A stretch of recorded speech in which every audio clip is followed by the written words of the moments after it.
जी हाँ दोस्तों, तेजस्वी के हाथों में अब आरजेडी की कमान। लालू के फैसला लेते ही आखिर क्यों तमतमाई रोहिणी आचार्य, और रोहिणी आचार्य ने कैसे तेज प्रताप के साथ मिलकर खोल दिया मोर्चा।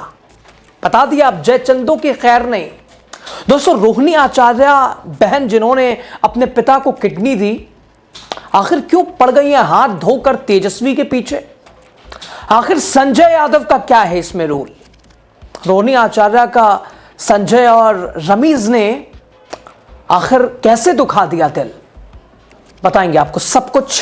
सबसे पहले दोस्तों, आपको गणतंत्र दिवस की हार्दिक शुभकामनाएं एवं बधाई। आप द राजनीति बिहार का विशेष सेगमेंट देख रहे हैं, मैं हूं आपके साथ यासूफ रजा। दोस्तों, राष्ट्रीय जनता दल में इन दिनों जो चल रहा है वो एक चुनौती है। वो पार्टी को, संगठन को जमीन पर खड़ा करने के लिए एक कांटेदार मुकाबला है, जिसके लिए लगातार तेजस्वी यादव प्रयास कर रहे हैं, कोशिश कर रहे हैं। लेकिन सबसे महत्वपूर्ण सवाल बार बार आरजेडी के इर्द गिर्द घूम रहा है कि आखिर 2020 के मुकाबले 2025 में पार्टी में इतना डाउनफॉल कैसे आ गया, गिरावट कैसे हो गई, क्या वजह रही। हालांकि लगातार समीक्षा के बाद जो चीजें सामने आई हैं, उसने अंदर खाने में आपसी कला, परिवारवाद, इसके अलावा घर के अंदर विवाद और अपनों ने ही घात किया हो, इसके संकेत लगातार रिपोर्ट तैयार की गई है। 300 से 400 लोग ऐसे हैं जिन्होंने संगठन के खिलाफ जाकर विरोधियों का साथ दिया, बीजेपी का साथ दिया, नीतीश कुमार का सहयोग दिया। आरजेडी यानी जहां का खाया वहां का गाया नहीं, अपने ही प्लेट को खाली कर दिया, अपने ही कश्ती में छेद कर उसे ही डुबो दिया, भंवर में फंसा दिया। और आरजेडी में एक बड़ा फैसला, इन फैसलों के बाद अलग अलग प्रतिक्रियाएं हैं, लगातार आरोप प्रत्यारोप हैं, सवाल और जवाब हैं। लेकिन परिवार में भी आखिर क्यों विवाद है, परिवार ही क्यों विरोध कर रहा है, और लोगों की राय क्यों बटी हुई है, तेज प्रताप क्या कह रहे हैं, सब कुछ दोस्तों आपको बताएंगे। दोस्तों, बिहार की राजनीति में ऐतिहासिक मोड़।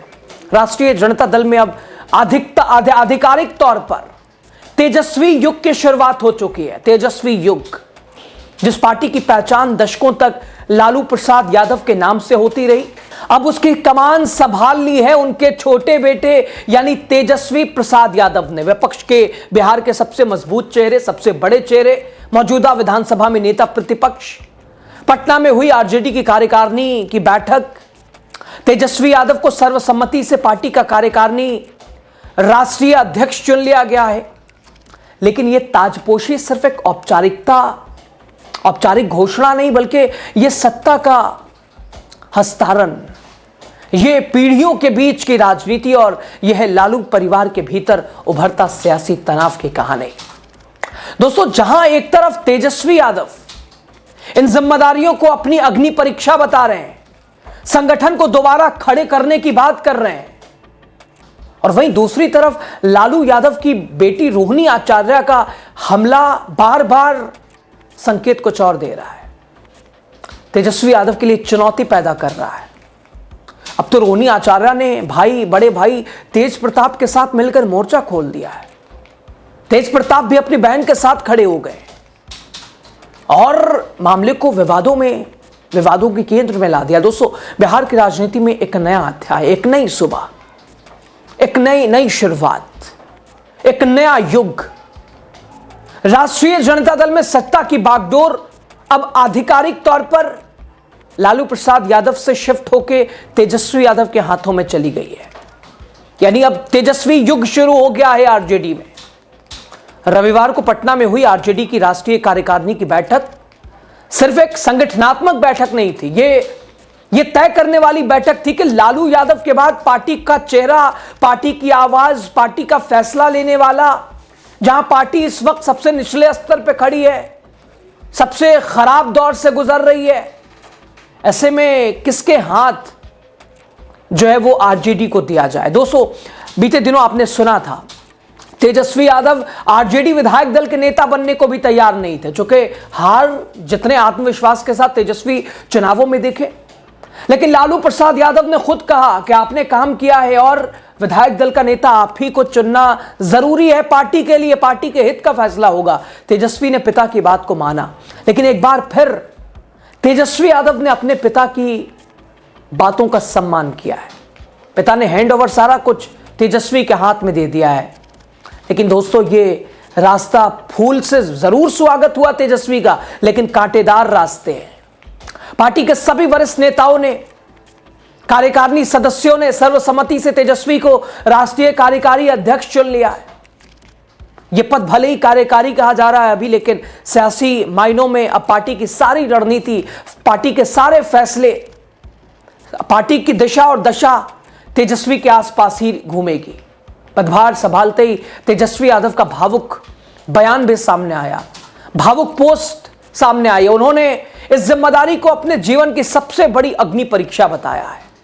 तेजस्वी ने कहा, यह सिर्फ पद नहीं बल्कि करोड़ों गरीबों, वंचितों, पिछड़ों की उम्मीद है।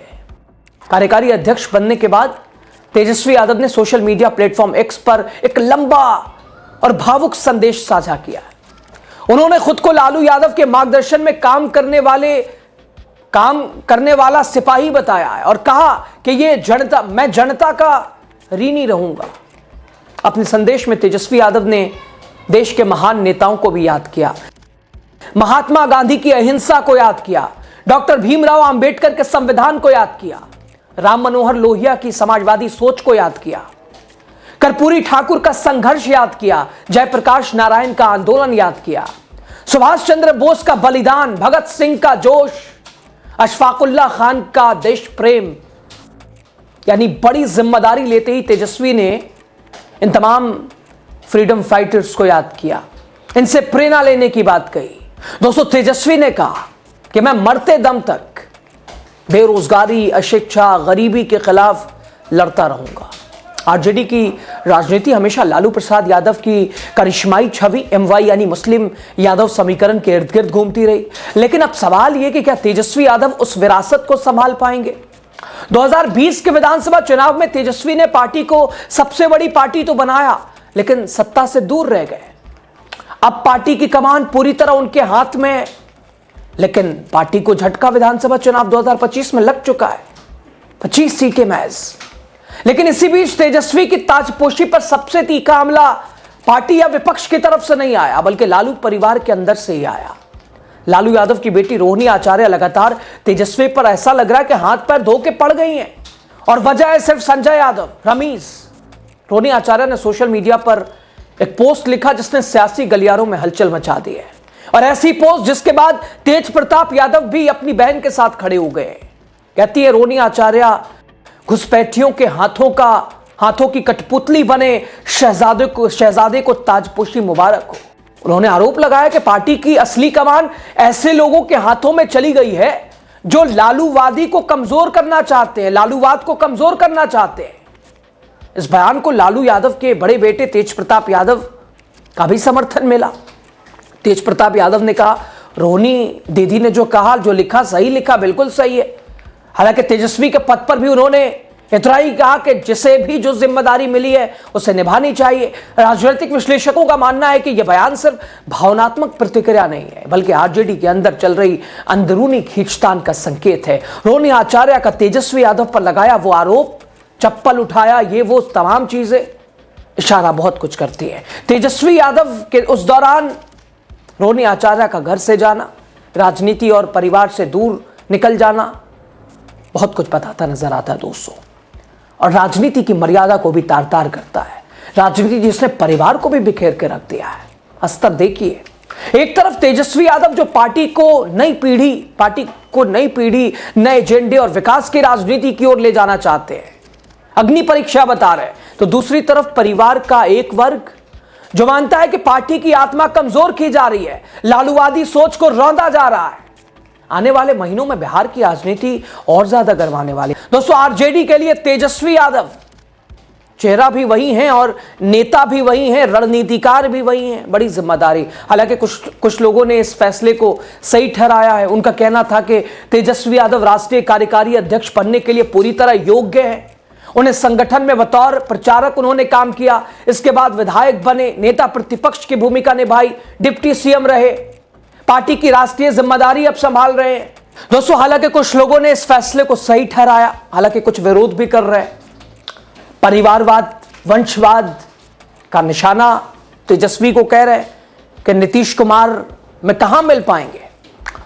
कुछ लोग कहते हैं कि तेजस्वी यादव राष्ट्रीय कार्यकारी अध्यक्ष बने हैं और इसके लिए वो पूरे योग्य हैं। उन्होंने कहा संगठन के तौर पर पहले उन्होंने प्रचारक काम किया, संगठन के लिए प्रचार किया, इसके बाद विधायक बने, फिर नेता प्रतिपक्ष बने, डिप्टी सीएम बने और अब पार्टी की राष्ट्रीय जिम्मेदारी भी संभालेंगे। लोगों का मानना है कि उन्होंने संगठन के लिए लंबे समय तक मेहनत की है और इस अनुभव का लाभ पार्टी को मिलेगा। और फिलहाल आरजेडी में तेजस्वी से बेहतर लालू प्रसाद यादव के बाद कोई नहीं। वहीं कुछ लोगों का यह भी कहना है कि इस पार्टी का गठन ही परिवार के लिए किया गया था और पहले से ही यह तय था कि तेजस्वी यादव ही पार्टी की कमान संभालेंगे। उनका आरोप था कि आरजेडी में आम कार्यकर्ताओं के आगे बढ़ने की कोई जगह नहीं है, सिर्फ यही आगे बढ़ते रहेंगे। वहीं कुछ लोगों ने यह भी कहा कि समाजवाद की पूंजी अब परिवारवाद में उलझती जा रही है, उलझ कर रह गई है। यानी दोस्तों, मिश्रित प्रतिक्रिया है। एक तरफ तो रोहिणी आचार्य और तेज प्रताप के अलग सुर हैं, लेकिन लोगों का भी यह कहना है कि कहां गया, यह परिवारवाद नहीं है। कुछ लोग सही ठहरा। दोस्तों, अब देखना होगा क्या तेजस्वी पार्टी को सत्ता तक ले जा पाएंगे, नीतीश कुमार को लुभा पाएंगे। इस पूरे 25 से 30 के बीच क्या नीतीश सरकार बराबर चलेगी या तेजस्वी की चाल के आगे इधर उधर हो सकते, चूंकि बिहार में संभव है। दोस्तों, सवाल यह भी कि क्या तेजस्वी यादव परिवार की यह दरार भी क्या दूर कर पाएंगे।